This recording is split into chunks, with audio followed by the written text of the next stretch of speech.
संध्याकाळी नित्य प्रार्थनेनंतर परमपूजनीय अमलानंद ज्ञानशक्तीचे निपाडे अवघेची गाथोकडे ऐसे सामर्थ्य रोकडे ज्ञानी ये या विषयावर उत्स्फूर्तपणे बोलले. एकरूप झालं H2O फॉर्म्युला. पाणी पाण्यात मिसळलं, त्या घाणीचा असो नाही तर डिस्टिल्ड वॉटर असो, पाणी पाण्यात मिसळलं.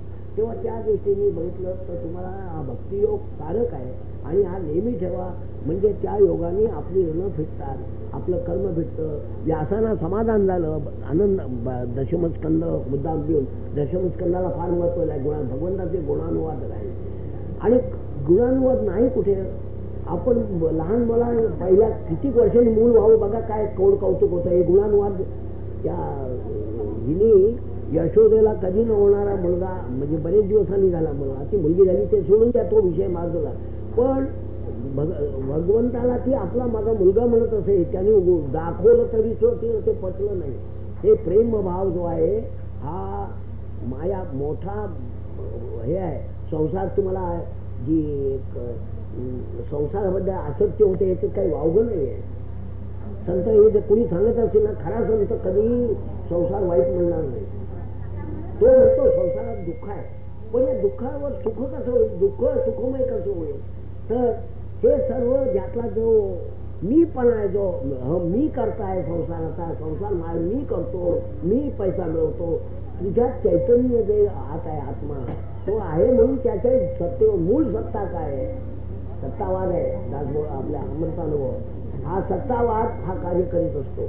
भगवंताचे अनंत वाद आहेत, त्यातला हा सत्तावाद आहे. त्या या सत्तेचं कोणत्या सत्तेने केनोपनिषद मागाचं सांगितलं यानी चाललेलं आहे. तेव्हा ते ओळख आणि मग सगळं तू कर्मत्व आलीच आहे. मग कर्मा मगाशी तुमचा प्रश्न होता कोणाचा एका मिनिट की कर्माचं पाप पुण्य. तुमचं पाप पुण्य हे सगळं मनाच्या कल्पना आहेत आणि मनाच्या कल्पना काही विशिष्ट स्टेज असतोपर्यंत ती बंधन आहे.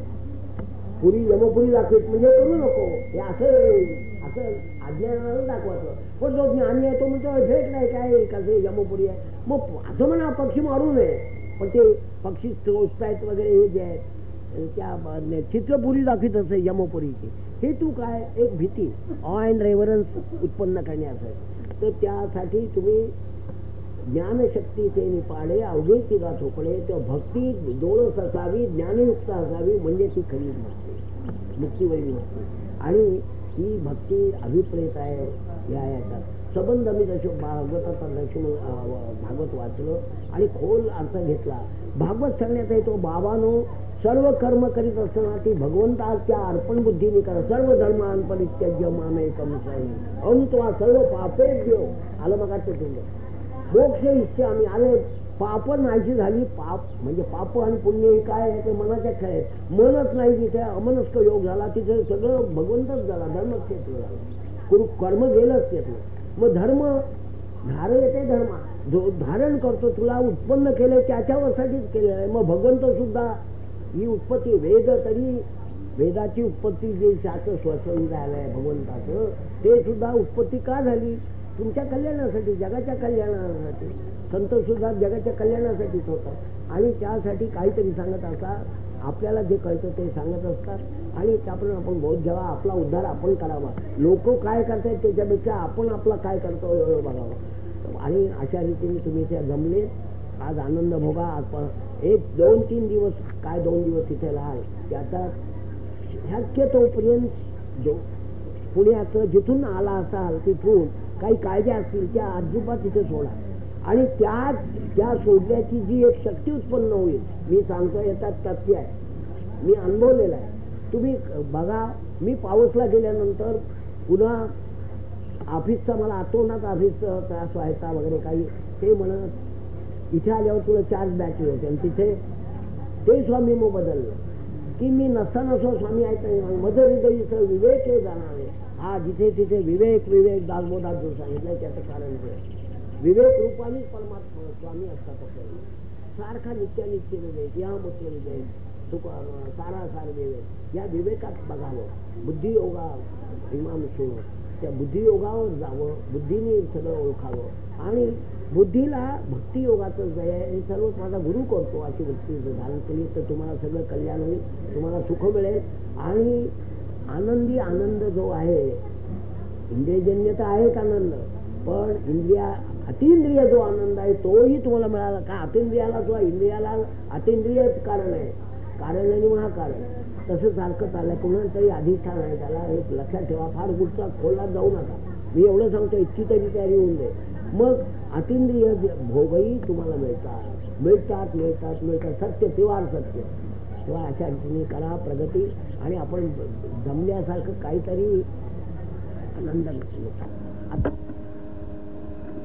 दिनांक 16/12/19 रोजी सद्गुरू गणनाथ उदार समर्थ या स्वामींच्या अभंगावर स्वामी प्रज्ञानंद तथा प्राध्यापक म कुलकर्णी यांनी अनिर्वचनीय अनुभव शब्दामध्ये बांधण्याचा सफल प्रयत्न अत्यंत रसाळ भाषेत केला.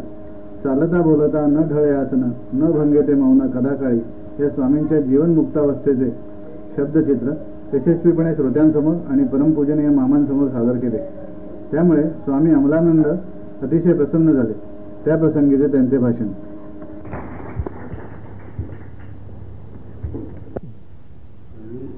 तथा स्वामी प्रज्ञानंद म्हटल्यानंतर मी नेहमी म्हणत असतो, तस्य प्रज्ञा प्रतिष्ठिता. प्रश्नच नाही, त्याची प्रज्ञा प्रतिष्ठित झालेली आहे, तो असाच कल्पना ह्या करेल. त्याचं फील्ड, त्याचं जगत विश्वत्मुळे फार वाढलेलं. तुका झाला आकाश आहे एवढा, तो आपल्याला लहान समजतच नाही. अगदी अणूपेक्षा अणू असून सगळा व्याप, म्हणजे ज्याला थिअरी ऑफ एक्सपॅन्शन म्हणून आपण, काय इतका झाला की तुमची कल्पना, तुमच्या इंद्रियाला अगोचर असलेली त्यांची झेप आहे. जो न देखे रवी तो देखे रवी, ते खरे उशला कवी झालेले असतात. तेव्हा ह्या प्रज्ञानंदाने आता जे काही केलं विभाषण, ते खरोखर स्वामींच्या, त्यांनी प्रत्यक्ष स्वामी बघितलेले नाही, हे मला मोठं आश्चर्य वाटतं. पण बघितलं नाही तर त्यांच्याजवळ मी जे काही थोडंफार बोललो आणि त्यांनी मला ज्या काही खुणा दाखवल्या, त्या खुणेतले बरेचसे काय एवढं खरं की पारंपरिक गुण ही येतात, ॲन्सेस्ट्रल ज्याला आपण म्हणू, ही परंपरा आणि शिष्यादिच्छेद पराजय ही त्यात परंपरेत गोष्ट असते. तेव्हा जी गोष्ट मी अनुभवित होतो ती ज्यांनी आता प्रत्यक्ष व्यक्त केली, हे मला आश्चर्य वाटलं की ही कुठच्या शब्दात मांडावे. मला शब्द अपुरे पडले, पण ह्यानं शब्द सापडले असं दिसतंय मला. तेव्हा आज त्यांनी फार मोठं वर्णन केलेलं आहे. ज्या गोष्टी अवर्णनीय आहेत तर वर्णन कसं करता येईल, पॅराडॉक्स होतो. तेव्हा पण तो केलं आहे त्यांनी. ज्ञानेश्वरांनी जसं म्हटलं आहे की मी जे वर्णन करता येणार नाही ते मी वर्णन करणार आहे, कोणाच्या बळावर, माझ्या पाठीशी गुरु आहे. तसं ही परंपरा त्यांच्या पाठीशी असल्यामुळे त्यांनी बरेच, आज हे आणखीन प्रवचन वाढलं असतं. त्यांच्या गुरूंनी सुद्धा या अंमलगाथेमध्ये ह्या पॅरलल कल्पना सहज त्या दिवसाला त्या उत्पन्न झालेल्या आहेत, आणि त्या सुद्धा पावत्या परिसरात काही ज्या गोष्टी घडल्या आहेत त्या स्वामींनी मला सांगितलं. तूही अनुभवशील. हे अनुभवणं माझं जे सिक्क आहे ते माझंच रक्त किंवा माझी अनुकूल, मी माझं हे आता मावळ सर्व म्हटलं तुम्ही, पण तुम्हाला बोलणंच भाग आहे. मी बोलल्याशिवाय बोलता येणार नाही. कारण ते जर गुरु म्हणतात माझा गुरु पाठीशी आहे, तर माझा गुरु माझ्या पाठीशी आहे, त्यांनी मला बोलवितात तशीच झाली. तसा हे ते बोलतात माझा गुरु माझ्या पाठीशी आहे, मी बोलेन. ही परंपरा चालत असते. आणि त्यांनी जो अनुभव मला दिला तोच अनुभव ते आज व्यक्त केले त्यांनी याच्यातनं. ही प्रज्ञा त्यांची जागृत झाली आहे. आता ऋतंबरी प्रज्ञा आणखी नाही आहोत, इससे भी ज्यादा ते अद्याप यायचे, येणार. ऋतंबरी प्रज्ञा मात्र त्यावेळेला गुरुला फार जपायला लागतं, शिष्यालाही जपायला लागतं. आणि काहींचा बोजवारा उडाला आहे, ती ऋतंबरी प्रज्ञा आली की तिथेच खला असतं. झाले आम्ही पंडित, आम्ही महापंडित, आम्ही महामहोपाध्याय, आम्ही आणि काय कळताय तुम्हाला, आम्हाला कळताय. अहंकाराचा सर्वात मोठा घोटाळा असेल तर विशेष आल्यानंतर नाही, त्या मानकुटीच बसतो त्यांच्या विद्वानांच्या, आणि तेच पतन आहे. तेव्हा तसं काही तुमचं होणार नाही. आणि स्वामी स्वरूपानंदांचं ज्यांना अनुग्रह झालेला आहे, ज्यांना प्रत्यक्ष दर्शन झालेलं आहे, शब्द स्पर्श रूप रसगंध यांनी स्वामींची कुठच्याही तऱ्हेची भावना ज्यांनी त्यांच्या पिंडावर झालेली आहे, संस्कार झालेला आहे.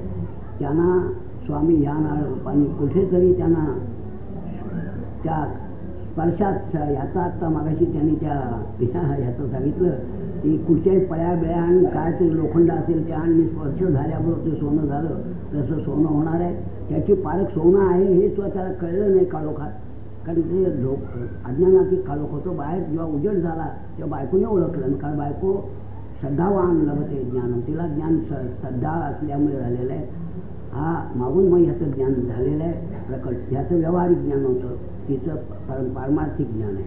तेव्हा त्या दृष्टीने या प्रज्ञानंदाने आता जे सांगितलं ते फार मोठं ह्याच्या शब्दांनी जे सांगता येणार नाही ते त्याने सांगितलं आहे. तेव्हा मी पुन्हा त्यांची दुरुक्ती करून ते आणखीन त्याच्यात खोल जाऊन त्यांच्यात जास्त भर घालणं हे मला बरोबर नाही वाटत. तो त्यांचा ह्याच्या पुढे सुद्धा जी बोलता येत नाही अशा काही गोष्टी ज्या आहेत या इतक्यात नामनिर्देश अंगुली निर्देश करता येतो, काही गोष्टी सांगता येत नाही आणि ते सांगणं हितावही नाही तितक्या धरतीचे लोक नाही ते चावटी होतील असं मुकुंदराजांनी म्हटलं.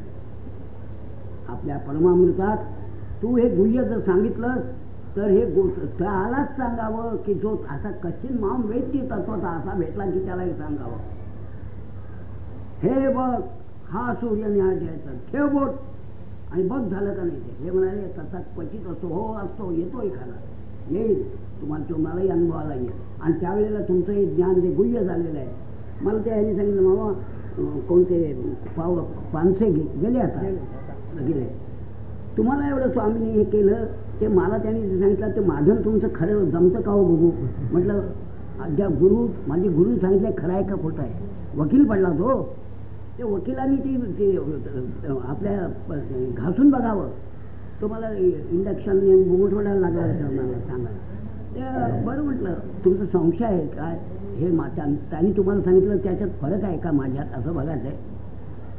मी म्हटलं मी सहज सांगितलं. अरे म्हणाले मग हेच मला सांगितलं. म्हटलं दुसरं सांगतील का काय तुम्हाला. आपल्या गुरुबद्दल इतकं साशंकत सुद्धा होता का म्हणे. शेवटपर्यंत मनुष्य शासन करायला. आणि शंभूराव भटांच्या जवळ माझ्याबरोबर माधवराव पटवर्धन आम्ही एका खोलीत बसलो असताना केवढं वितंड वाजून, म्हणजे जे ज्ञानेश्वरांना सुद्धा कल्पना नाही आपल्या शब्दावर इतका वितंड वाद होईल. योगी हा भक्त असतो का नाही, का भक्त हा योगी असतो का नाही, काय चाललंय. अरे अरे अरे अरे अति ज्ञान झालं की असा प्रकार होतो. तेव्हा हा प्रश्न जाऊन जाईल, मला तो प्रश्न नाही. असं स्वामींनी त्याला खरोखर कृपा केली असताना त्या माणसाला इतका विद्वान म्हातारा 95 वर्षाचा होता, लक्षाधीश मनुष्य, पण ग्रोपिंग इन द डार्क जसं म्हणतात, गुरुकृपा झाली तरी सुद्धा याचा संशय, म्हणून संशय आत्मा विनश्यते, हा संशय घात करणार आहे. किती जरी गुरूंनी दिलं तरी तुम्ही गुरुकृपा झाल्यावर संशय नसला पाहिजे असं तुझं म्हणणं नाहीये. पण गुरुकृपा झाली आहे तरी सुद्धा संशयात्म्या असतात. आता काय सांगू, हा माझ्या समोर उदाहरण आहे.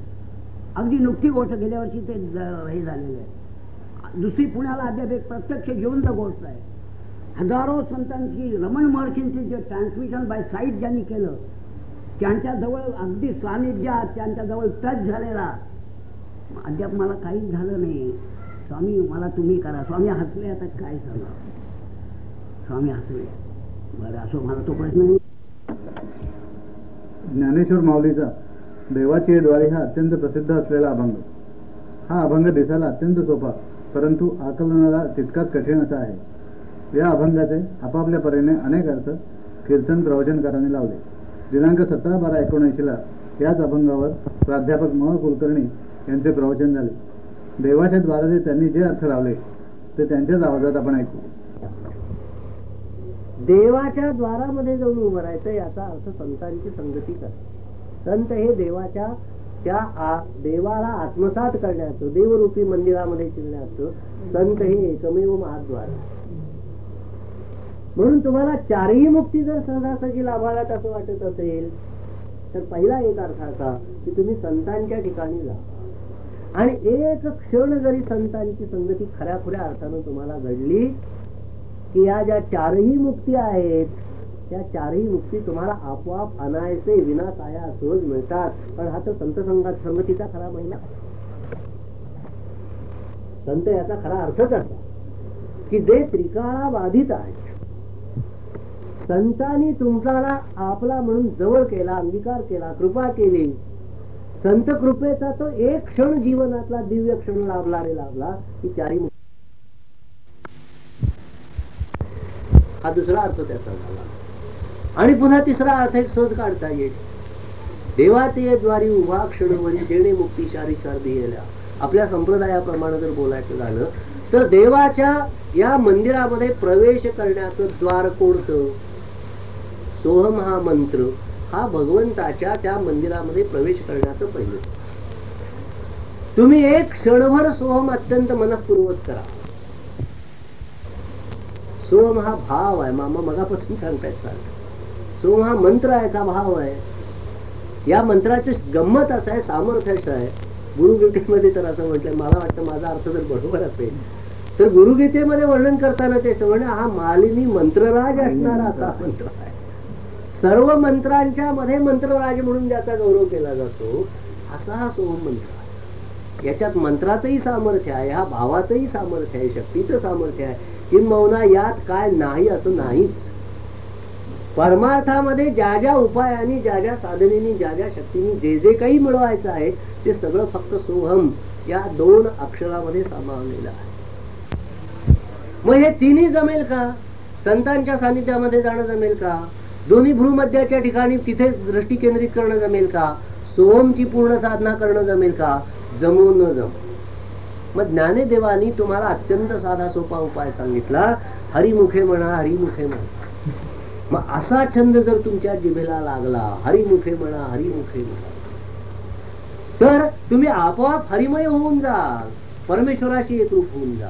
त्या क्षणाला या अभंगाचा जो अर्थ तुम्हाला सांगता आला तो नम्रपणाने मी त्यांच्या चरणी अर्पण करतो आणि प्रवचन. आता मी तुम्हाला म्हटलं प्रज्ञानंद ही त्याची जी जास्त एक शास्त्रीय भाषा असते. प्रत्येक शास्त्राची एक भाषा आहे आणि ती भाषा वापरल्याशिवाय त्या शास्त्रीय पंडितांचं समाधान होत नाही. तुम्ही तुमचा स्त्रीवर्ग हा, स्वामी मला असं म्हणाले, खरा ज्ञानी कोण? प्रज्ञाच्या कोणाची श्रेष्ठ? की जसा समाज आहे त्या समाजाला समजेल, बोलेल त्याच्या भाषेत. बायकांना चुलीतली भाषा म्हणजे माझघरातली स्वयंपाकघरातली भाषा पडेही याच्यापासून त्यांची जी जी कार्य चालतात, जी क्रियाशक्ती त्यांच्यात त्या क्रियाशक्तीचं जे ज्ञान तो त्यांच्या भाषेत देतो आणि ते त्या बाईला समजतो नेमकं. हां, हे म्हणले हे असं बोला तुम्ही, मला ती याची भाषा जल जल लक्षणाने असली ही साठी भौतिकांचं माहीत नाही, शब्द केले नाही. पण फोडणी देताना असं बोला किंवा आम्ही काय करतो, ज्याचा जो विषय तो त्याचा झाला नारायण, विषय त्यांचा झाला नारायण. ज्याचा जो आवडता छंद, जो त्याच्यात असतो ते त्याचा तो त्याला लवकर समजतो, उमगतो. लहान मुलाला त्याच्या भाषेत काऊचिव करून तो जसा जेवतो, ज्ञान शिकतो. हातात आता बघ म्हणून त्याला चित्ररूपाने त्याला ती अंकलिपी सांगतात. हां, गणपतीतला म्हणजे गणपती दाखवायचा, मग तो गणपती लक्षात येतो, मग त्याच्यात आहे ते. अशी एक त्याला व्हिज्युअल म्हणजे त्याची एक लक्षात ठेवायची चित्र. आणि त्याला तसंही ज्ञान सांगण्याची, ज्ञान हा देण्याची एक निरनिराळ्या रीती आहेत. हे प्राध्यापक असल्यामुळे विद्यार्थी कसा समोर आहे, विद्यार्थी काय धरतीचा आहे, विद्यार्थ्याची ज्याला आम्ही म्हणतो लायकी प्रथम श्रेणीचा आहे, द्वितीय श्रेणीचा आहे, तृतीय आहे का चतुर्थ आहे का पाचवा आहे, मग त्याप्रमाणे 5व्या श्रेणीतलंच त्याला ज्ञान दिलं पाहिजे.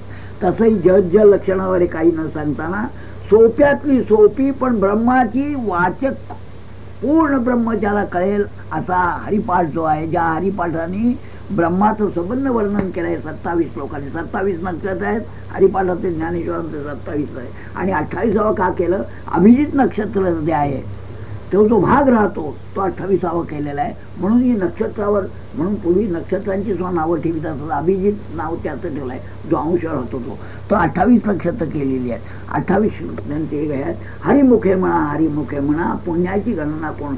अरे हरी हरी हरी हरी हरी हरी हरी हरी आपण सहज म्हणतो, पण ते जग त्या हरीचं हरण करणारं सर्व क्लेश, दैन्य, हे तुमच्या विकल्प सगळे हरण करणारं असं हरीचं नाम आहे. आणि या हरीचं नाम जर केलं तर तुम्हाला तुमचं सगळं नाहीचं होईल. आणि हे त्यांनी थोडक्यात आणून सांगितलं, हाच परमार्थ आहे, दुसरं काय. जो स्वार्थ आहे तोच परमार्थ होतो. त्याच्यात फक्त भगवंताला गोवा. जो तुमचे मी माझं माझं मुलं म्हणून ते त्यांनी जाणलं की मग बाह्या सदा ही सगळी शास्त्र बाह्या उभारून सांगतायत अहो ब्रह्मसत्यम जगन्मिथ्या जीवो ब्रह्मही पण एका श्लोकात सगळ्या शास्त्रांचं सार सांगितलं. बाह्या उजरे भाऊ विरोमनेचे असं त्यांनी म्हटलेलं आहे व्यासाने. तेव्हा तरी कोणी माझं ऐकत नाही म्हणाले.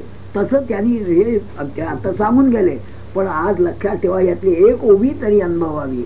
तसं यातल्या एका ओवीचा जो चरण आहे तो जरी म्हटला हरिमुखे म्हणा, एवढाच म्हणा, हरिमुखे म्हणा, हरिमुखे म्हणा. दोनदा का म्हटलं हो? विरुक्ती करण्याचा हेतू आहे. बाबा मी हरिमुखे म्हणला नक्की आहे ना, नक्की आहे ना. तीनदा म्हटलं म्हणजे आता ह्याच्यापेक्षा काही नाही. तीनदा म्हणण्याची पद्धत आहे. पण हरिमुखे म्हणा, हरिमुखे म्हणा. आणि पुन्हा शेवट हरीला प्राधान्य दिलंय. तेव्हा या दृष्टीने हरिरूप तुम्ही जर व्हायचं असेल तर हरिरूप म्हणा. हे तुम्हाला सोम नाही साधलं तर नामस्मरण नावासारखे नाही साधन. नाम नाम सहस्र नाम तत्तुल्यम रामनाम वरण. एक राम म्हणा, त्याला 1000 नावं कशाला हवी आहेत? 2 अक्षरी राम तसा सोमय सुद्धा त्यातलंच आहे भाग. तो कुठच्याही याचं नाव घ्या, मात्र त्याचा भाव आणा मनात, रामरूप व्हा. तसं त्यांनी सांगितलं. इतकी सोपी भाषा आता याच्यापेक्षा कुठच्याही पंडिताला सुद्धा ब्रह्माच्या अगोदर सर्व ब्रह्मज्ञान नव्हे लेकुराच्या गोष्टी पोटी व्हावा लागे. अनुताप तुम्हाला अनुताप नव्हताना संसार करायला दिली आहे परवानगी. याच्या करताना संसार करा. मग संसारच मोक्षमय व्हायचं असेल कृष्णार्पण बुद्धी ठेवा. ही त्यांचं सांगण्यात आहे की पांडवांच्या घरी तो कसा आहे सर्व कृष्ण सर्वम खलु इदं ब्रह्म. कृष्णार्पण द्रौपदीचा सखा तो होता. सख्य भक्ती द्रौपदी दुसरं काहीच नाही. कृष्णाला प्रत्येक ठिकाणी तेव्हा कुठची तरी बाई आता दाखवेल काय अशी एक दुर्योधनासारखा खल पुरुष लुगडं तिचं ओढताय तर दुसरं लुगडं हात येणं याला वस्त्रावतार म्हणतात. ह्याचे दशावतार झाले. हा 11वा अवतार आहे वस्त्रावतार. एक लुगडं गेलं दुसरं संपत नाही. अरे म्हणाले पांडवांकडे आली किती वस्त्र पातळ म्हणजे फ्रान्सची साडी सुद्धा आली त्याच्यात. तुला तिचं अंग बघायचं आहे, हे घे फ्रान्सची साडी पण वस्त्र आहे. भगवंत काय राखतो हे तुम्हाला सांगायचं आहे. खल पुरुषाला जे नग्न करण्याचा हेतू होता तो नग्न पण वस्त्र असताना नग्न तुला दिसेल. घे तुला पातळ दाखवतो मी. पातळच म्हणतात त्याला. पातळ म्हणजे इतकं पातळ की ज्याच्यातनं अंग दिसेल पण पडदा आहे. तसं वस्त्ररूपाने जो नटला तो भगवंत आहे. तेव्हा या भगवंताचं नाव स्मरण करण्यासाठी त्यांनी सांगितलं दुसरं ब्रह्म नाही, दुसरं साक्षात्कार नाही. जे जे कर्म फोनी देताना हरी. मी ज्या इथे हे राममूर्ती म्हणून इथे आले होते. मी गेलो. त्यांना माझ्या आईने सांगितलं आम्हाला मुलगा तुमच्या पायी आणलाय. राम राम राम राम राम. मी म्हणलं काय चाललंय वेळा काय काय मनुष्य बोलत नाही. अगदी साधा मनुष्य दाढी बिडी अशी राम राम राम राम राम राम राम म्हणजे आशीर्वाद सुद्धा राम राममय झाला. पुण्यमय अशी उड्या मारते. राम राम राम राम राममय झाला. अशी एक रामबाई म्हणून एक होती. तुम्हाला नामाचं स्मरण सांगता काय होतं. ती बाई असं बोलताना मी गेल्यावरती असं इथं हलत होतं. कोंबड्याचं हलत होतं. मला त्यातनं ते स्वर मी जवळ बसलो होतो तिच्या. राम राम राम राम राम. तिचं तोंड बंद असताना जो राम उच्चार होत होता. काय आहे प्रकार. काय पडले वळण इंद्रिया सकळा. इंद्रियांना त्या म्हणताना त्याच्यातनं तो ध्वनी सारखा तो व्हायचा. तो श्वास हे प्राणवायू प्रणव आहे जो. तो प्रणव ओंकाराचा माथ्यावर पाय तो द्यायचा तो असा. ओंकारच सर्वमय होतो हे सर्व शरीर. राममय झालं शरीर. प्रत्येक अंश यातला बिंदू बिंदू राममय झाला. तिथं म्हणणं नाम आणि नामी एक झाला हे त्यांनी सांगितलं. इतकं सोपं सांगितलं. आता याच्यात एक ओवी तरी अनुभव याचं ज्ञानेश्वर म्हणताय. आपल्या नामदेव म्हणाले यांनी मी म्हणतो एक त्यांचा चरण आता सांगितलेला हरिमुखे म्हण. आणि पहिलाचा आहे हरी पायरी पुढे वेदांत ब्रह्मज्ञानाच्या 27 ज्या पायऱ्या आहेत. या जिना हा निवृत्ती अगोदर आज देव मालमी देवरूप व्हावं ही तरी वृत्ती झाली पाहिजे. निवृत्त मूळची जी भोगाची वृत्ती आहे ती प्रवृत्तीच्या विरुद्ध निवृत्ती झाली पाहिजे. आणि निवृत्ती झाल्यानंतर त्या निवृत्तीला काहीतरी आधार पाहिजे. मग हा जिना जो आहे तो हरिमुखा, हरीच्या मुखाने हरी म्हणा, तर हरीच्या मुखाने आहे इथे मुख आणि हरी असं उलट का नाही म्हटलं ज्ञानेश्वरांनी. हरिमुखे म्हणा का, माझा अन्न साक्षात्काराचा संबंध आहे. हरिमुखे म्हणा काय ज्ञानेश्वरांना काय बाई हरिमुखे म्हणा तर मुखे हरी का नाही म्हणता आलं त्यांना प्राप्त येत नव्हते. हरिमुखे म्हणा, अरे तुम्ही हरिरूप आणि तुमचं मुखानी म्हणा. तुझं मुख ही बाई, त्या दामलेबाईचे मुख नव्हे, दामले ही नावाची जी एक परमेश्वराची कृती, जी एक मूर्त, जी परमात्मा मूर्तमय झाला, त्या मूर्ती रूपाने नटला, त्या बाई रूपाने नटला, त्याच्या मुखानी ते परमेश्वराचं मुख आहे, तो हरी मुखानी म्हणा. मुखानी म्हणा म्हणजे मुखानी म्हणाचं काय म्हणायचं, मुखानी परा पश्चंती मध्यमा आणि वैखरी मुखानी म्हणली जाते. आता हा फार खोल अर्थ आहे, मी सांगत नाही तुम्हाला, पण मुखानी म्हणा हरी. मग हरी म्हटल्यानंतर हरी म्हणजे काय, हरी म्हणजे हरणकर हे जे काही दैन्य दक्ष मी जे आले जन्माला, तर जन्म मृत्यू माझा हरी. खोल केलं तर ह्याच्यावर 10 वर्ष प्रवचन होईल. आता हे सांगितलं इतका खोल आहे अर्थ त्या प्रज्ञानंदाने, पण त्यांनी खोलात तुम्हाला नेलं नाही. आणि हरी आहे काय शब्द आहे, ह काय आहे, री काय आहे, नकार काय, हकार आहे, किती वर्ष चालेल हे प्रवचन. हरी मुखे, मुख हे काय शब्द आहे, मू म्हणजे मकार हा काय आहे, उकार का त्याला झाला, ख हे काय शब्द आहे, खम ब्रह्मम बीजानियात, ख आकाश तत्वाचा शब्द असल्यामुळे मुखातनं शब्द उत्पन्न होईल. हरी मुखे म्हणणं हे काय आहे, म आणि ह काय ऐकला, मकार हरी हकार शंकर आहे म्हणजे ज्ञान, आणि मकार हे त्याची आदमाता ज्ञानशक्तीचा तिजला आनंद. हा आनंद आणि शब्द याचा एक रूप झाला तर म्हणणं मध्ये आनंद झाला पाहिजे. तुम्ही म्हणताना बरोबर येते आणि कृत्य करता तिथे आनंद नाही होणार. तिथे फक्त त्या बाईचे संभव हे झालं तेवढं तिला समजलं. पण देवाकडे गेला असताना त्या ठिकाणी सर्व विसरून हरी एक देव मोठं आता काय म्हणा हरी पुण्याची हरिमुखे म्हणा नाही देवाची द्वारे उभा क्षणभरी इथे आलाय माझं म्हणणं. हरी म्हणताना एक क्षणभर देह बुद्धी गळली पाहिजे. मी कोण, हरी मुखानी म्हणतोय ना, मग मी हरी असताना मी बाह्य राहते कुठे, हा लक्ष्मण रामचंद्र फडके राहतो कुठे आणि ती सुशीलाबाई फडके राहते कुठे. हरी रूप आत प्रकट झालंय आणि ते मुखही त्याचंच आहे असं म्हटल्यानंतर माझी मुलगी माझं आहे, मग तोही हरीच, ती हरीच आहे. अशा तल्लीने त्यांनी सर्वार्पण बुद्धी झाली. मग तुम्हाला पाप पुण्याची गणना कोण करीत आहे. तिथे जे पाप, जे दैन्य सगळ्या संसारातली जे पाप पुण्याची कल्पना मानसिक आहेत. मग आणखीन त्याच्यावर 2 दिवस नुसत्या मनाच्या संकल्प आणि विकल्पाचं काय आहे, पाप हे पुण्य कोणी केली आहेत, त्याला मनोमात्र निधन जगत मनाच्या कल्पना आहे त्याला असून जाईल. तेव्हा हरिमुखे म्हणा पुण्याची गणना कोण करतंय, करायचे कशाला, करू नका असं त्याचा अर्थ आहे. एक भाषा बोलण्याची आहे. तेव्हा हरीच्या मुखाने तुम्ही बोला. हरीची पायरी, हरद्वार, द्वार हरी नाही म्हटलंय, हरद्वार, हराचं द्वार आहे ते. आणि हरद्वार हरी म्हटलंय तर त्याला इंग्लिश याला म्हटलंय महाद्वार ओलांडावे मग देवदर्शन घ्यावे. हरीच्या द्वारात गेल्याशिवाय हरी दिसायचं नाही. हरीचं द्वार काय आहे, दुसरा अर्थ.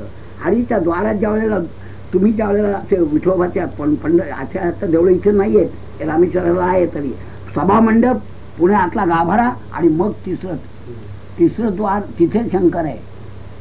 त्याच्यात सुद्धा त्या पिंडीचं पुन्हा आणखी एक भाग केलेला आहे. 4थं द्वार चारी मुक्तीदार कथा म्हणजे सलोकथा त्या गावाला देवळात गेलेत, समीपता जवळ गेलेत त्याच्या, मग स्वरूपता मग अगदी त्या गाभाऱ्यात शिरले, आणि मग सायुज्यता म्हणजे त्या देवाच्या पिंडीवर डोकं ठेवून एक रूप. तुम्हाला माहिती आहे त्या ज्यांनी धरलाय मार्कंडेय ऋषींनी काय यमाचा काय चाललाय का ते फास, शंकर आत्म जागृत झाले ते दाखवतो काही त्याचं सिम्बॉलिक ज्याला आम्ही म्हणतोय एक दाखवून याचे चित्र आहे ते की पिंडी रूप लिंग रूप जो परमात्मा तो लिंग लिंग निनाळी आहेत, आता पंचतुंड वगैरे, तर त्याने तो रूप झाल्यानंतर परमात्माच भरलेला आहे ओतप्रोत. तर त्या दृष्टीने तुम्ही देवाचे हरिरूप व्हा आणि हरिरूप झाल्यानंतर मग जन्म नाही मृत्यू नाही, आणि मग असोनी संसारी जिबे वगैरे संसारच मुळे मोक्षमय झाला. मग आता त्याला जन्म कुठचा आला, मुक्त कृती आली. तेव्हा या दृष्टीने सांगितलं. आता त्यांचं आपण सगळं झालंय, वाटून झालंय ना सगळं. हां, तेव्हा आता याच्या पुढे उद्या ते इथे आहेत, त्यांच्या तुमचे पुण्य जास्त असलं तर उद्या राहते. तुम्ही सर्वांनी, स्वामी एकदा म्हणाले होते, मला हा आजारीपणा वगैरे सर्व लोकांची जर एक अंतःकरणपूर्वक हाक आली तर माझं आयुष्य वाढतं, माझं जगणं म्हणजे हे वाढतं, रोग नाहीसा होतो. सर्व ओतप्रोत भरलेला आहे. सगळ्यांच्या ज्या इच्छा एक झाली तर एक मोठी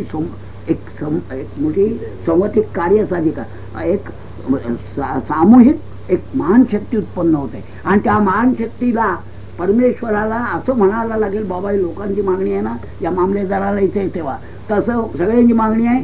हे उद्या आमचे प्रज्ञानंद स्वामी इथे राहिले पाहिजे, कारण आम्हाला प्रवचन ऐकायचं आहे म्हणून. इशी एक रूपता झाली तर ते राहतात. तेव्हा असो, भगवंताची जशी योजना असेल तशी होईल.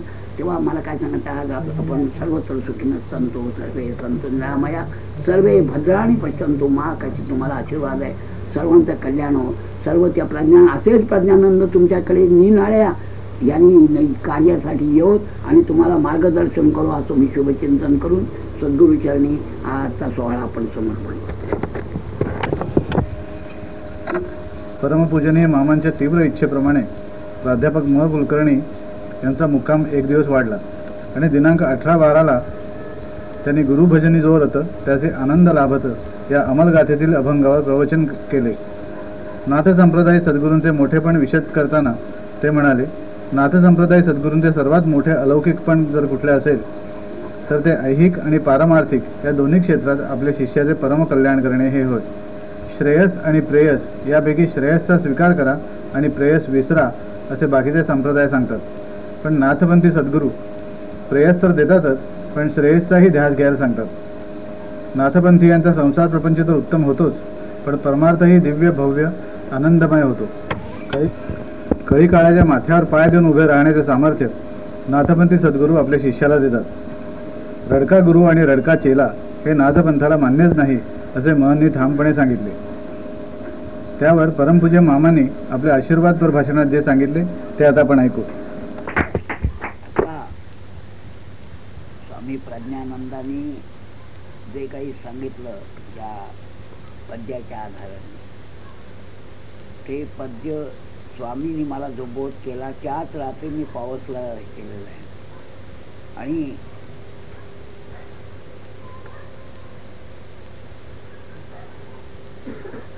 जर तुम्ही त्याचं आचरण केलं, त्याने आता सांगितलं त्याप्रमाणे, तर आपणासारखे कळीची तात्काळ नाही याचा अनुभव तुम्हाला, तुम्ही ज्या वेळेला पाणी पाण्यात मिसळतं, पाणी लाकडात कसं मिसळेल, तुम्ही लाकूड राहिले तर माझा अनुभव तुम्हाला, मी पाणी जर असलो तर मी प्रेममय असलो तुम्ही कठोर आहे कसं जमाचं.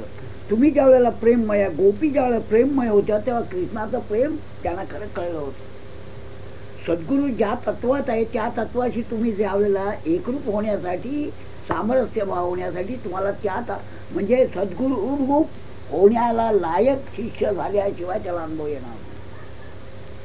जो सद्गुरू रूप होण्याचे लायकीला आला त्याला खरा सद्गुरू कळतो. तोपर्यंत तो त्याच्या मार्गात असतो, तो शिष्यवृत्तीत असतो. खरा सद्गुरू केव्हा कळला, शिव भूतवा शिवम, जेव्हा तुम्ही शिव होता तेव्हा शिव तत्व काय कळतं, मग तो तत्वरूपच होतो. त्याला आता अपूर्ण काही नाही, तो पूर्ण. तोपर्यंत म्हणतो मी अपूर्ण आहे, मी अपूर्ण आहे, मी अपूर्ण आहे, मला काही ते कळायला हवं आहे. ज्या वेळेला तो पूर्ण होतो तथापि त्याला एक अशी, स्वामी म्हणे मी निश्चिंत होण्यासाठी गुरुनी ज्या वेळेला कृपादिनी वरद हस्त ज्या वेळेला तुझं आता तू मला भेटायचाच, मी तुला भेटायचो. फक्त उभ्या उभ्या भेटायचं, बघितलं काही घेणं नाही. साधू के साधू मिळे, गला तुळशी हार, लेना देना कुठ नाही, सगळं देऊन झालंय. आता काय देणं, मी बँकरप्ट झालो, तो म्हणतो मी सर्व घेऊन बसलो, तुमचं आहे काय तुमच्या वेळात द्यायला मला. मग अशा तऱ्हेची ज्या वेळेला स्थिती होते सद्गुरूची आणि शिष्याची, त्यावेळेला सद्गुरू भाव त्याच्यात जागृत झाल्यानंतर मग एकमेकाची एकमेकाला होते. आरशासमोर आरसा ठेवला, हा आरसा त्या आरशाला पाहतोय, तो आरसा त्या आरसा, पण ते मग कुठे गेला आरशाचं ते जे हे याची ग्रहण शक्ती त्यातनं घेतली आणि त्याची ग्रहण शक्ती आहे, दोन्ही एकच रूप आहेत. एक रूपता आली पाहिजे, स्वरूपत मुक्ती पहिल्यांदा, मग सलोकत्यात अगोदर तो आहे. एक रूपात गेला म्हणजे सलोकताही आहे, समीपता तर आहेच आहे, एक रूपच झालाय. आणि मग सायुज्यता आता सामरस्य, पाण्यात पाणी मिळालं, गंगेचं पाणी जोपर्यंत दूर आहे, गंगा सिंधू पासून दूर आहे तोपर्यंत सिंधू तत्व कळत नाही. पण ती एकरूप झाल्यानंतर पाणी पाण्यात मिळालं, मीठ वगैरे तो सोडून द्या विषय, तो ते गुणांचा प्रकर्ष आहे. पण पाणी पाण्यात मिसळल्यानंतर कुठची गंगा आणि कुठची सिंधू, तसा कुठचा गुरु कुठचा शिष्य. स्वामीने मला हे सांगितलं, अरे आता तू निळा राहिलाच नाही का. मला मी स्वामी पावसला आलो म्हणजेच स्वामी मला भेटले आणि मुंबईला भेटले नाही म्हणजे तू मला वेगळा समजतोय. मी तो तू, तू तो मी. काल त्यांनी सांगितलं तू तो मी आणि मी तो तू. मग तू मी, तू मी, तू मी, तू मी एकच शब्द, दोन यांचा एक करायचा. पती पत्नी जसा एक शब्द म्हणतो, पती निळा असून पत्नी शब्द निळा आहेत, पण पती पत्नी असा शब्द ज्यावेळेला आम्ही ऐक्य करतो मध्ये डॅश घालावा असं वाटतं, दोन जीव आहेत म्हणून. पण तू अद्वयत्व न खंडित आहे आणि एक रूपात राहता येतं का नाही. जे नवरा बायको ज्यांना मुलं बाळ झालेली आहेत त्यांना अनुभव येईल त्याचा, हा एवढाच विषय. तेव्हा गुरु हा खरोखर पती असतो आणि शिष्य पत्नी असतो. पण पती आणि पत्नी जरी असं तरी भिन्नत्व आणि व्यवहार करीत असताना एकरूपता आहे कधी, म्हणून तो संसार चाललाय. तर स्वामी म्हणाले अगदी निश्चिंत राहा, तुझा संसार इतकं मला बोलले. मी तरी सुद्धा साशंक हो, काय विचार नको, गुरु शिष्य भावात जोपर्यंत असतो तोपर्यंत. तो म्हणाले आता तुझा संसार मी करीन, पण मला माझा परमार्थ म्हटलं तू कर. आता ते मला म्हटलं की सोपं, अत्यंत कठीण झालं. ते म्हणाले संसाराची काळजी कोण पडली, तू काय त्यातला. मी यांना सुद्धा त्यांच्या पत्नीचा प्रश्न झाला की माझ्या नवऱ्याला तुम्ही प्रोफेसरी काढून हे करणार आहे काय. माझ्या मनात विषय आला त्या पत्राने, काही नाही हिच्या घरी एक दिवस रात्री जायचं आणि सांगायचं काही नाही, तुझ्या संसारात काही येणार नाही, उलटी भर पडेल. कसली हवी भर तुला, पैसा घे पैसा. हो सिद्धी नाही ना वापरायची, तुला आपापच परमात्मा सिद्धी देता किती घेशील दोकाराने. मग शेवट म्हणशील नको मला, मामीला आता झाली ती नको लुगडी, मला ती नको तुमचे धोतर, आता वाटून टाका. का काय हवरेपणा होता पूर्वीचा. स्वामींना पैसे असे असे अशा नोटा येत असत.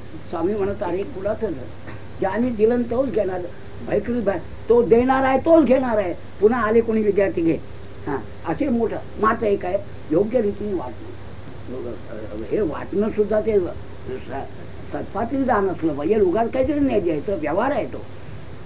व्यवहार आणि परमार्थाची सांगड घालायची, संसार करा, सगळं करा, काही काळजी करू नका. आणि आनंदाचा आजचं प्रवचन हे माझ्या आयुष्यात परदेहानंदाच्या शिष्य रूपाने मीच आत्मावाई पुत्र नाम असेल, मी आज प्रसवलो, खरा पुत्र प्रसवलो. मला जे हवं होतं, माझ्या हृदयात जो भाव होता, स्वामीनी जो होतला तो आज त्यांनी प्रत्यक्ष दाखवला. आणि दिवसेदिवस ही कळी आता जास्त उमलत जाणार आहे, त्याच्या सुगंधी पौष्टिवर्धनम. आणि पुढे उर्वारू कमी व बंधनात मी जसा गळून पडणार आहे तसेच ते. आमच्या बाई भिवू नको, केव्हा तरी हे घ्यायचं. आता त्यांनी कठोपनिषदाचं उदाहरण दिलं. आज ना उद्या ब्रह्मा विष्णू महेशान जायला लागेल. तू जाणार आहेस, मी जाणार आहे, सर्व विश्व जाणार आहे. आज ना उद्या तो ध्रुव सुद्धा एका युगा ह्याच्यापर्यंत कल्पापर्यंत तो राहणार. पण कल्पांची तरी जाणार का नाही, हे सर्वच जायचं आहे. हे सूर्य मालिका इतकं सूर्य स्थिर आहे, तोही का असे कोटी सूर्य यांची ही मालिका ज्यांनी उत्पत्ती केली त्याचा स्थिती आणि लय आहे. तेव्हा त्या दृष्टीने हे करा. आणि ह्याच्यात जे काय असेल तर त्या बोधावर आरूढ होऊन योगारूढ होऊन तस्माद योगी भव अर्जुन, हे सर्व अर्जुनाला उपदेश आहे. त्याचा अर्थ जीवदशा. आत्मा हा कृष्ण आहे, त्याला आत्मा म्हणा, आणि जीव हा अर्जुन आहे त्या ठिकाणी शिष्य रूपाने आहे. तर त्याला तो साधा योग तो हो. योग म्हणजे वियोग नव्हे, वियोग तो योगी नव्हे, योगी तो योगी नव्हे. म्हणजे एक रूपात राहा, सामरस्य भावात राहा. गुरु शिष्याचं ऐक्य झालं की सगळा संसार मोक्षमय आहे. संसार मीच उत्पन्न केला, संसार मीच केला, पैसा मीच केला. तुम्ही ज्या हाच कल्पवृक्ष आहे. कल्पवृक्ष कल्पना कशाला करता? कल्पवृक्ष म्हणजे कल्पनेचा वृक्ष. तुमची जी कल्पना होईल ती पूर्त म्हणजे संकल्पन चांगल्या कल्पना असाव्या, वाईट कल्पना होतात पण ते वाईट त्रास होईल.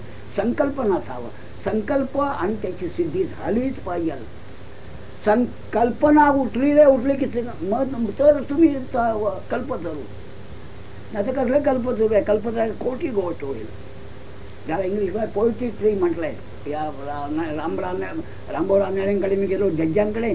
ते म्हणाले मामाने मला म्हणाले, फडके तुम्ही हे सगळं म्हणता, डू यू थिंक? मला इंग्लिश जड्ज पडला. त्यांनी म्हणाले तुम्हाला खरं वाटतं का हो? तुमचा अनुभव काय? मी म्हटलं तुमचा अनुभव, तुम्ही बायकोजवळ एक सगळं जानकी तू सांग काहीतरी, तुमचा अनुभव काय? ते म्हणाले मला पोएट्रिक ट्री वाटते. म्हटलं पोएट्रिक ट्री आहे, पण पोएट्रिक ट्री झाली कुठून? तुमच्या कल्पनेतून ना. मग धाता यथापूर्व हे विश्वसुद्धा ज्या विश्व अनंत मोठा कवी आहे उषणा कवी सारखा, त्याची कल्पना केलं. हे तुम्ही एक साधे जज तुम्हाला कल्पना केली तर काय होईल? एखाद्या कल्पना त्या शिपायला बोलून टेबलावर आमची वस्तू आण, ती येऊ शकते. हा नुसत्या संकल्पनाने विश्व उत्पन्न करतोय. स्वामी म्हणाले ज्याला मॅटर उत्पन्न करता येते त्याने ती मॅटरचा जडत्व चालवता येतं. हा फार खोल विषय आहे, तुम्हाला समजायचा नाही. तेव्हा हा सांगायचा आहे मला, तुम्ही एकदा भगवंताच्या वर परंपरा धीर द्यावा. हे योग्याचं पहिलं लक्षण धीरत्व आहे. त्याला धीर, माझ्या पाठीची केवढी परंपरा आहे हो. आदिनाथ मच्छिंद्रनाथ आदी ज्या विश्वकर्ता माझ्या पाठीची तोच मी आहे, मी त्याचा पुत्र आहे. मग मला त्याचा वारसा आला नाही का? तुम्ही जर एखाद्या माणसाच्या मांडीवर बसले, दत्तक झालेत की तुम्हाला वारसा येतो का नाही? मूड असाल, अज्ञानी असाल तरी तुम्हाला इस्टेट मिळतं का नाही? ते मग आदिनाथांचा वंशज जर तुम्ही झाले तर तुम्हाला इस्टेट नाही. आदिनाथांचा कुठचं इस्टेट? ज्ञान आहे इस्टेट, पैसा इस्टेट, तुमची स्त्री धन सौट जे जे तो तुम्ही पूर्ण कृष्ण रूपा. सगळ्या बाजूनी तुम्ही परिपूर्ण होता, कारण पूर्णाचा पूर्ण तो सिद्ध राहतं. तेव्हा त्या दृष्टीने करा. आज यांनी फार हे केलं, उद्या जायचं आहे, आज त्यांना तुम्ही त्रास दिला हरकत नाही, पण तो त्रास अनाठाई नाही. योग्य ठिकाणी बी पेरलं गेलं आहे त्या बुद्धी याचं. आणि आता ज्यांनी फार उत्तम आपल्याला केलं त्याबद्दल तुमच्या या रोज बसता त्यातर्फे मी त्यांना सांगतो, असेच येऊन मामांच्या पश्चात सुद्धा तुमच्यावर जबाबदारी आहे ही करायला. आणि तुम्ही जर येऊ नाही शकले तर तिथे या, आम्ही तिकडे नटून निळ्या रूपाने बसू, तिथेही तुम्हाला करायला आहे. जोपर्यंत मरस तोपर्यंत आपण आसारी के करी ती तात काळ शहाणे करून सोडावे सकल जना. त्याला शहाणे करा, त्यांना आपल्याकडे जेवढं ज्ञान आहे हे देह सार्थकी लावा. काहीतरी केलं आल्यासारखं, काहीतरी केलं. देवानी मला जे ज्ञान दिलं त्या ज्ञानाचा फैलाव करणं. ज्ञान दिल्याने वाढतं, संपत्ती दिल्याने नाहीशी होते. ज्ञान दिल्याने वाढत जातं, वृद्धीन घेत होतं. एकाचं दोन, दोघाचे तीन, तीनाचे सगळा विश्व कृण्वंत विश्व तो आर्यम असं म्हणले. त्या आपण सर्व फैलाव करायचा आहे ज्ञानाचा. तेव्हा त्या दृष्टीने तुम्ही आज फार भर घातली आणि त्याबद्दल तुम्हाला मी एक शतायू मला हे बघा आशीर्वाद द्या. तुमचं आहे आयुष्य तेवढंच वाढणार, पण मात्र भगवंतानी कृपा केलं तुमच्यावर. भगवंत मी म्हणतोय कृपा केलं तर तुम्हाला जेवढा असेल त्यावेळेला मरणावर स्वामीच असे आज नाही आहेत. एक दिवस ठरला होता स्वामींचा, त्या तारखा 3 ठरवल्या. अद्याप म्हणायला तयारी नाही. खरा राज्य होते मी जातोय. अक्कलकोट स्वामीने मला स्वप्नात घेऊन दृष्टांत सांगितला, तुझे गुरु अद्याप का नाही हे करीत, कशासाठी वाट बघतायत? देह याच्यात पडला काय की खोल्या करून खाल्ला. म्हटलं स्वामी तुम्हीच नाही हे बोलता. अहो राजयोग्याने आपला राजा मरताना सुद्धा तो लवाजमा घेऊन फायरिंग स्क्वॉड वगैरे घेऊन राजयोगातच मरतो आणि चंदनात मरतो. मग माझा गुरु तसा आहे, तो कोल्हापूरच्या ह्याच्यात नाही पडणार. हे सगळी तयारी करीन, बांधकाम करीन आणि आत जाऊन बसेल. हो हो, आणि संजीवनी सेवन बसेल असा माझा गुरु. काय तुम्हाला वाटतंय? या कशीच एक पात्र पण ऐश्वर्याचा लोकांनी कित्येकाने विचारलं, आपा तुम्हाला हे अनुकरण नको.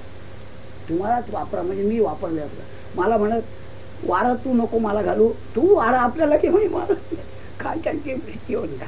विश्वासी हवा पाणी पंचमहाभूताशी तदाकार झाले. अरे मीच वारा आहे, मला वारा घालतो. काय आपल्याला आपली भावना होत्या होत्या, ते पूर्ण झालेले होते. पण मला असं बोलायचं, तू मला वारा घालत, तू आपल्याला हळूहळू कशी म्हणजे मला तुम्हाला नाही अर्थ कळायचा. अरे मीच जागली आहे तर मला आणखीन तू आता काय उष्णता लावतोय. पण लोकांच्या खोट्या कल्पना स्वामी होणारे रोगी आहेत काय, अन्य पोट मात आहे काय, प्रारब्ध भोगून संपवलं, ही तितकीच स्थिती. जैसे ठेविले अनंत तैसे चिरावे, चित्ती असो द्यावे समाधान. समाधान ढळलं नाही, समाधान हीच समाधी आहे शंकराचार्य म्हणतात. त्याप्रमाणे आक्रमण सांगितलं आणि फार झालं. आणि आज मी त्यांचा आयुरारोग्य ऐश्वर्य, तुम्ही आली डॉक्टर देशपांड्यांना पण माझा आशीर्वाद सांगा, सगळ्या कोल्हापूरकरांना. जीव आज आहे उद्या नाही, आता कठोपनिषद सांगितलं. पण एवढं सांगतो, सर्वत्र तुम्ही सुखी राहा. जी जी माणसं समुद्राकडे आली ती समुद्रमय झालेली आहे.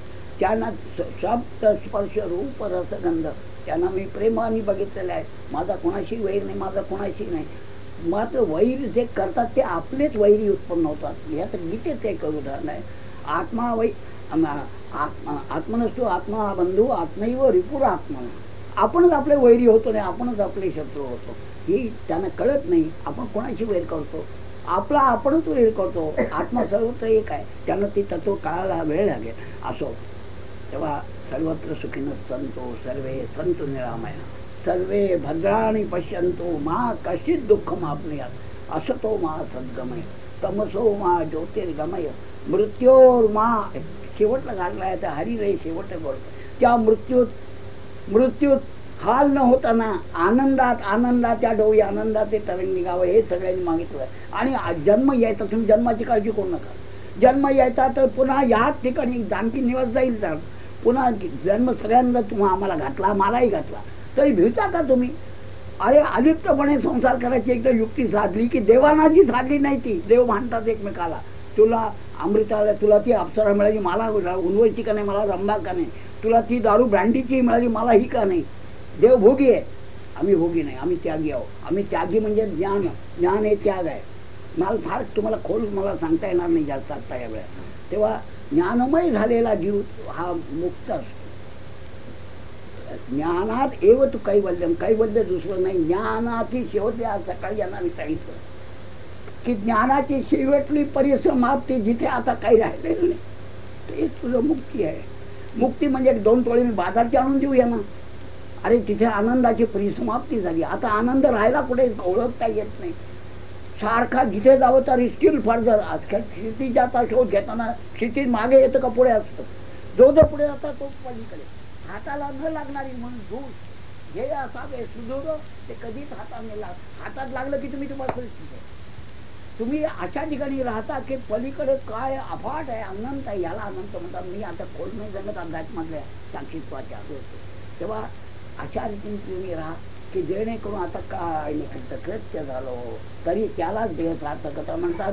आणि ज्याला सद्गुरू भेटला त्याला देह सार्थकता. याच देहा दोघी मुक्त्या. म्हणून त्यांनी म्हटलंय की काय दृष्टीपट काय नामदेवाच आहे. आपण मी त्या पहिल्या स्वामींना पहिल्या चरी ह्याच्यातली मुक्ती तीच मुक्ती दृष्टीपट झाल्याबरोबरच मुक्त आहे. सद्गुरूची दृष्टी सद्गुरू पाहिजे म्हणजे त्याची दृष्टी मुक्त दृष्टी आहे. ती मुक्त दृष्टीने तुम्हाला परिपक्व सगळा घेरून टाकतो. मुक्तीच आहे. तुम्हाला कळत नाही मुक्त आपण आहो का नाही. हा एक विपरीत भाव आहे त्याच्यातला. तोही स्वामी म्हणाले या देहाचा जो दोष असतो, देह पतनानंतर त्याला त्या मुक्तीचा अनुभव इथे नाही, मुक्त झाल्यावरच कळतं. अरे आपल्याला कोणाला तरी भेटलाय, आपण झालो आपण. पण तिथपर्यंत तो लडबडलेला भोगातच राहतो. तेव्हा असो म्हणून हेळा मात्र दया होय मुक्ती केशवातून काय दर्शन आहे. हेळा मात्र दर्शन त्याला म्हणतात. दर्शन त्याला दर्शन म्हणतात की ज्याने तो मुक्त होतो त्याला सद्गुरू म्हणतात. त्याचं दर्शन दे. नाही तर दर्शन आहेत बाकीची सगळे. ते दर्शनात विषयात त्या ठिकाणी लुप्त होतात ते दर्शन नव्हे. दर्शन याचा अर्थ खरोखर अध्यात्मातलं दर्शनच म्हटलंय त्याला. सांख्य दर्शन, अमकं दर्शन, ही दर्शनाने काय आत्म्याचं वर्णन ज्याच्यात पूर्ण आत्म समाधान होतं त्याला दर्शन म्हणतात. असो, तेव्हा या सर्वत्र आम्हाला ही तुमचे एकंदर सर्व विषय हो आता, आणि अशा रीतीने तुम्ही चिरायु आयुरारोग्य. आता ही बाई आजारी झाली आज, स्वामी केवढं माझ्या घरात संकट येणार होतं, वाचवलं. त्याला आली, पण इथे आली आहे, बरं झालं. माझ्या इथे स्वामींच्या जवळ आली, हे बरं झालं. आता तुला काही होत नाही, तुला निर्धास्त राहा. तीनदा मी तिला म्हटलेलं आहे 2 दिवस सारखं भिवू नको. तू अशा ठिकाणी आली आहेस की जिथं भीती नाही. तथापि तिची भीती मला, स्वामी माझा झाला संसारी वारी बघा, तिचा संसार मी कधी काळजी करीत नाही, पण आज मला तिची काळजी केली की ही नीट रीतीने जावं. काय बरं आलंय मध्ये, आलं हरकत नाही जा. स्वामीने गाणं निमित्त मात्र थोडं गट्या आला असेल, डॉक्टर आमकं नव्हे, हे निमित्त आहे, भोतालची सगळी गोष्टी. असो, स्वामी तुमचा आभार आम्ही मानून हे आता आनंदात 2-3 दिवस 5 दिवस राहिली माणसं, आनंदात गेली. तिकडेही गेल्यावर असाच आनंद लुटा. आता मी तुम्हाला आशीर्वाद देतो. ओम तत्सत, ओम तत्सत, ओम. सद्गुरू आणि सत्शिष्य यांचे संबंध कसे असावेत हा शिष्याला अंतर्मुख करणारा विचार आहे. स्वामी स्वरूपानंद आणि परमपूजनीय मामा यांच्यातला अकृत्रिम स्नेहबंध हा अनेकदा त्यांच्या शिष्यांना आश्चर्याचा आणि कुतूहलाचा विषय वाटतो. गुरु आणि शिष्य ऐक्यभावावर आले म्हणजे त्यांच्यामध्ये एक जिन्सीपणा येतो. परमपूजनीय मामांनी आपल्या निरागस बालभावाने स्वामींना पूर्णपणे जिंकले होते. त्यामुळे सर्वसाधारणपणे जे प्रश्न शिष्य आपल्या गुरुला विचारायला धजणार नाही असेही प्रश्न मामा स्वामींना सहजपणे विचारित. अहंकार सोडा असे स्वामी सतत सांगत. स्वामी पत्राशेवटी आत्मतृप्त असे लिहित. तेव्हा मामांनी आत्मतृप्त लिहिणे हा अहंकार नाही का असा प्रश्न विचारला. हा प्रश्न आणि त्याचे स्वामींनी दिलेले उत्तर गुरुप्रतिपदेला 1-2-80 रोजी तरडगाव येथे झालेल्या उत्सवात परमपूजनीय मामाने दिले. ते त्यांच्याच शब्दात ऐका. आता सर्व मांगलिक अगोदर पहिल्यांदा मांगलिक सत्यनारायणाची पूजन झालेलं आहे. गुरुची स्थापन पहिल्यांदा, त्याच्यानंतर पूजन अर्चन वगैरे जे काही विधी आहे शास्त्रीय दृष्ट्या विधी आहे त्याप्रमाणे सर्व आतापर्यंत मांगलिक सगळं झालं आहे. आणि मांगलिकाला सुद्धा हे मांगलिक होत आहे का नाही हे याला एक पुरावा काय, मांगलिक आहे का नाही. तर त्याच्या आम्ही योगपीठाचे मानकरी, तुला मानकरी हा का नाही, ते आहो का नाही त्याचं त्याला माहिती आहे. तो बोलतो अथॉरिटी बोलतोय का बाहेरच्या लोकांचं बोलतो येण्याचं नाही करत. काही नावं अशा पद्या घेतलेल्या त्या टिकत नाही. पण जो खरोखर तसा असेल तर त्याला बोलायला बिलकुल. मी स्वामीला स्वतः विचारलो, आपला आत्मतृप्त असं का लिहिता तुम्ही? आत्मतृप्त असताना हा अहंकार नाही का हो? स्वामी म्हणाले अहंकार जीवाच्या दृष्टीने अहंकार दिसेल. मग काय लिहू आता? युअर ट्रूली लिहितात ते ट्रू असतात काय? युअर सिन्सिअर लिहितात, शत्रू सुद्धा युअर सिन्सिअर लिहिलं पण असतो काय सिन्सिअर? मग म्हणाले मी जर सत्य गोष्ट लिहिली तर ती असत्य का मानता तुला? असा प्रश्न आला की मी सत्य जर लिहिलं तर त्याच्यावर तुम्ही आरोप करून हा अहंकार आहे. आणि अहंकार म्हणाले देवाला नाही का एकोहम बहुत्याम, हे काय आहे प्रकरण? मला त्याने अहंकार, तुम्ही ज्याला समजता तो खरोखर अहंकार नाही आहे, तो भगवंताचा अहंकार आहे. तुमचा अहंकार त्याच्यात विलीन करा. सुलीन अवस्था जी अवस्था आहे शेवटली, त्याच्यात हे तुमचे सगळे अहंकार लोपून जातात. गंगा यमुना वाहते ते ओळ बाहेर गंगेचे लेंड ओळ सुद्धा त्या गंगेला मिळतात आणि ते सगळं सागरात जातं. सागरे सर्व तीर्थात तिथे महातीर्थ झालेलं आहे जे त्याच्यात तुमचे अहंकार वगैरे सगळे जातात. तो महाअहंकार घेतेच ज्याला इगो म्हणू आपण इंग्लिशमध्ये. इथे काही बरेचसे मोठा प्रोफेसर्स नाही. तेव्हा ज्याला आपण ग्रेटेस्ट इगो म्हणे त्याच्या पुढे हा अहंकार काय आहे? आणि अहम शब्द जो ते म्हणाले तर अहम आवामयम मा हे सगळं संसार अहमनी सुरुवात झाली. अहम नाही कसं? भाषेला सुरुवातच अहम आकाराने सुरुवात झाली आणि शेवटला 49 अहम आहे.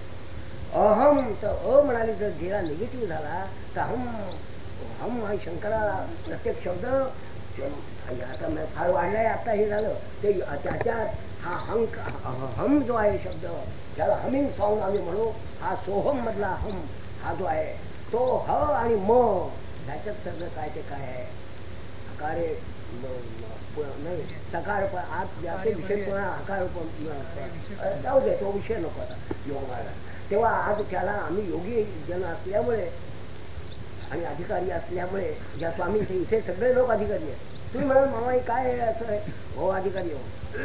अरे जरी तू आपण असे मानशील थोडं तरी तू थोर होशील. थोर म्हणजे ग्रेटेस्ट ग्रेटेस्ट ग्रेटेस्ट असा शब्द झाला. बृहत हे काय शब्द आहे, तसा मोठा तू थोर हा शब्द सुद्धा ब्रह्म आहे. वाचक हे सगळं वाचकच आहे. तत्पर ही जी लक्षणं आहे ती तर जरी तू मानशील थोर तरी तू थोर होशील, नाही तर अभद्र पाठीच लागेल. स्वामींनीच लिहिलं आहे. मी एकदा तू घेतला होता अभंग आणि स्वामींना म्हटलं हे अभंग म्हणाल अभंग तू आणि हे कर टिकाला भाजी सत्य आहे बुक फॉर एव्हर स्वामींचं. तर त्याने सांगितलं सत्य टिकाला बाधित असतं, त्याच्यावर कोणी जरी टीका केली तरी तुम्हाला दिण्याचं कारण ते टिकाला बाधितच सत्य राहणार. मात्र त्याच्यात असत्याची जर बुद्धी असेल, आतल्या बाजूला आत एक बाहेर एक असा जर त्याच्यात भाव असेल तर ते टिकणार नाही. कारण परमात्मा कुठेतरी प्रकट होतो आणि असत्य जाणं हे योग्य आहे समाजाच्या दृष्टीने, विश्वाच्या दृष्टीने, सगळ्या दृष्टीने. तेव्हा त्यांनी सांगितलं आपला योग मार्ग आहे, त्या योगामध्ये भक्तियोग, ज्ञानयोग, क्रियायोग, सगळेच अनंत योगायोग वगैरे बरेच योग आहे. तर आज बालयोग हा एक मोठा प्रकार आहे. योगी आणि बाल हो बालयोग त्याचं आज उपस्थिती आहे. आम्ही बाल्यावस्थेतून सुरुवात करतो आणि त्याला आम्हाला बालयोगी आज सापडले. आमची 5 वर्ष म्हणजे विश्वाच्या दृष्टीने काही नाही, क्षण एक निमिष सुद्धा होत नाही विश्वाच्या. या कसला अहंकार आम्ही 5 वर्ष आमची झाली उत्तर हे काहीच नाही. पण आम्ही आपला प्रयत्न करतो. प्रयत्न करणे म्हणजे जाती सिद्धी असे ईशेच ठेवले त्यावरी भाव चित्ती आम्हाला काही नाही. आम्ही जे करतो ते त्याला अर्पण करतो. आम्ही सर्व धर्मान परित्यज्य माम एकम शरणम. तुझं काही असो, तू कसाही कर, तू अर्पण करतोयस ना मला, मग मी ते गोड करून घे. अरे रे माझं तू सगळं गोड करून घे. तेव्हा आज ही सगळे आली यांनी आज नमन पहिल्यांदा आम्ही ज्ञानोबांचं वर्णन केलं आहे. आता ज्ञानादेव तो कैवल्य म्हणजे ज्ञानेचे ईश्वर जो झालेला त्याचं स्मरण केल्यानंतर स्मरणादेवता विष्णू संपूर्ण स्थिती काय आहे. स्मरण करा म्हणजे तुम्ही दत्त हे काय आहे हो, स्मरतगामी दत्त आहे ना. मग आता तुम्ही स्मरण केलं तर इथे दत्त आहे, तुम्हाला दिसत नाही याचं कारण तुमचं स्मरण तेवढ्या लायकीचं नाही. स्मरण करा. एक राम जसं हा म्हणतो एक राम किती रामनाम जप सहस्रनाम तत्तुल्यम रामनाम वरणारे. कशाला हजार नाव एक नाम असता द्या. मला एक योग भेटले आमचे विश्वेश्वर अय्यर गाणगापूरला. मी ती बरेच प्रदर्शन बायकांसारख्या पुरीची पद्धत माझी पद्धत आहे 11 घालायची आहे. एक प्रदक्षिणा घाल की जी पृथ्वी प्रदक्षिणा प्रदक्षिण विश्वाला प्रदक्षिणा होती. काय आता करावं मला अर्थ कळला नाही. भाऊन त्यांनी सांगितलं मला राम म्हटल्यानंतर जसं हा म्हणतो राम म्हटल्यानंतर आराम हमबाईचे आराम आणि राम माझा सगळं काम करतोय. एक राम उच्चार तुम्ही सहस्र नामावली घेतली. आतल्या बाजूला रामाचा जो भाव नसेल, आतल्या बाजूला राममय शरीर नसेल झालं, ती रामबाई जशी राममय झाली होती. बोलता चालता बोलत नसली तरी तिथं ते हलताना मी तिला बघितलं राम राम राम राम राम. मी नर्मदा तीरी गेलो असताना तिने तिची माझी भेट झाली. 105 वर्षाची होती बाई. तेव्हा असे राममय झाले ते एक राम पुढे आहे. तसा आज आम्ही येऊन हा प्रयत्न करतो. एक राम आम्हाला कसा, एक आमचा सद्गुरू स्वामी म्हणे झाले कृतार्थ जीवन सद्गुरू चरण. आम्हाला चरण उपासना करण्याची इथे स्फूर्ती मिळावी. प्रत्येक जण नवीन नवीन येतो त्याला स्फूर्ती मिळते. काहीतरी आपण केलं याचा आढावा घेतो आम्ही, एकमेकाचे विचार मी हे करतो. आणि ह्या स्वामींचा हा देश असा होता. आमच्या ह्याच्यात स्वामी म्हटलंच आहे बैसा. आता तुम्ही म्हणे सगळ्या लोकांना बसावावं, बोलावं, त्यांचे विचार मान्य करावं, आपापसात देवघेव करावी. मात्र पारंपरिक आम्ही काही इथे लेक्चरबाजी किंवा राष्ट्राची किंवा इतर गोष्टी नाही. आमच्या प्रापंचिक गोष्टी विसरण्यासाठी इथे आम्ही आलेलो. प्रपंच तर आहेच, हा शरीर जवळलेलं प्रपंच. पण प्रपंच करीत असताना परमार्थ कसा साधेल याचा आमचा चाल आहे.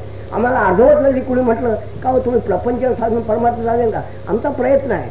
साधनं सगळं एक गुरुकृपा. आम्ही सर्व गुरुवर भार टाकलेला आहे. आम्ही नाथपंथी न गुरोर अधिकम. आणि आम्हाला शासन आमचं ॲडमिनिस्ट्रेशन जर काय आहे ते शिवशासनाचा. आमचा शिवसंप्रदाय शैव संप्रदाय आम्हाला गुरु हाच आमचा वेद आहे. आणि गुरुनी सांगितलं 5 मिनिटं बसा, सगळे लोक एकत्र या, विचारमय का. आम्ही त्यांची आज्ञा पाळतो. आम्हाला त्या आज्ञेत काय मिळणार आहे काय नाही आम्ही त्याचा विचार करीत नाही. हे जे विचार करणारे असतील त्यांनी बेलाशक ते तत्वज्ञ ते फिलॉसॉफर्स आहे. आम्ही फिलॉसॉफी नाही, आम्हाला भक्तियोग आम्हाला पुरे आहे. आम्ही जी काय भक्ती करतो भक्ती तेची ज्ञान, ज्ञान तेची भक्ती. आता तेव्हा आहे आम्हाला भक्तियोगातच ज्ञान होईल. आणि भक्त म्हणजे जो विभक्त नव्हे. आणि भगवंत जर ज्ञान आहे, ज्ञानादेव तो कल्याण तो परमात्मा झालेला आहे, ज्ञानमय आहे. तर आम्ही भक्ती केली तर आम्ही नाही का ज्ञानमय होऊ. आम्ही जर आम्ही जर त्या एखाद्या मनुष्याला राजाने दत्तक घेतला, तो गरीब असतो, तो राजा सक्सेसर होतो का, त्याला सक्सेशन येतं का नाही. थोडा प्रोव्हेट मागायची जरूर नाही. त्याला अडॉप्शन घेतलं, अडॉप्टेड सन असला की तो वारसा होतो, तो मिळवला जातो.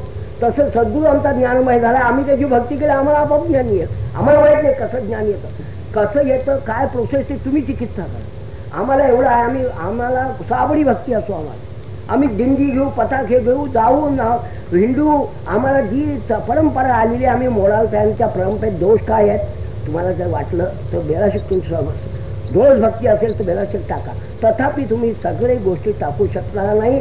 परंपरा ज्या प्राप्त होतात त्याच्यात काहीतरी अनुभवाचे हे असतात तेव्हा त्या परंपरा टिकतात. हे लक्षात ठेवा. यात प्रत्येक ठिकाणी टीका केली जाते. अगोदर अनुभव घ्या त्याचा आणि मग टीका करा. लायक पहिल्यांदा इंग्लिशमध्ये जो म्हण आहे, तुम्हाला एंटायटल व्हायचं असेल तर पहिल्यांदा एंटायटल व्हायला तुम्ही अगोदर पहिल्यांदा तसा अभ्यास करा एंटायटल व्हायला आणि मग क्रिटिसिझम करा. जोपर्यंत काही अक्कल नसताना उगाच काहीतरी ग्रंथावरून बोले दासबोधात त्यांनी तो एक फळमुक्त मूर्खाची लक्षणं सांगितली. उगाच काहीतरी जलते. तसं कुठच्याही परंपरेवर टीका करताना फार सावधगिरीने मनुष्याने करावी. आणि त्यासाठी आज आम्ही जमलो. आणि दर वर्षाला आम्ही काहीतरी बोध त्यातनं प्रबोधन आम्हाला होतं. हे आता आज उद्या काहीतरी सांगणारच आहे. या मेळाव्याचा हेतू काय असतो, मेळाव्यात काय प्राप्त होतात. आमच्या म कुलकर्णी सुद्धा याबद्दल बोललेलं आहे. हे मेळावे का करतात, आम्ही जन्मोत्सव का करतो. इतका उत्तम बोलला. जन्मोत्सव का करतो, नवीन एक काय दृष्टिकोन आम्हाला मिळाला.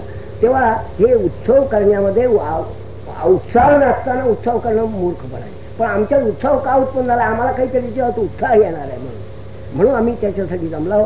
आणि त्यासाठी ज्यांना काही कळलंय संत तुमच्यासाठी बालयोगी आणि बालातनी आम्ही सुरुवात केलेली आहे. आम्हाला वृद्ध योगी फार झालेले आहेत. ते इतके योगी झाले आहेत की ते आम्ही त्यांच्यात बसतच नाही. ते म्हणतात तुम्ही बाळचे पोरा बालवत आम्हाला बाल म्हणतात. म्हणजे बाल म्हणजे त्यांच्या दिशेने अगदी कुछ कामाचे वस्तू तर तसा अर्थ नाही. बाळात अगदी ग्राह्यात असून व्हायचीच नाही. तर अरे तुम्ही मोठे झालेत पण तुम्हाला बालपणाचं अद्याप आठवण विसरलेत कसं. बालपणा असताना जे परमात्मा स्वरूप होतं ते गेलंय तुमच्यातून आणि अहंकाराने माझं पेट घेतलंय. असं मला त्याच्यात काही करायचं नाही. तेव्हा या दृष्टीने तुम्ही सर्वांनी आजपासून एक काही दिवस काय वेळ राहाल तितक्यातलं काय जे काही ग्राह्य असेल ते घ्या. चांगलं असेल ते घ्या, वाईट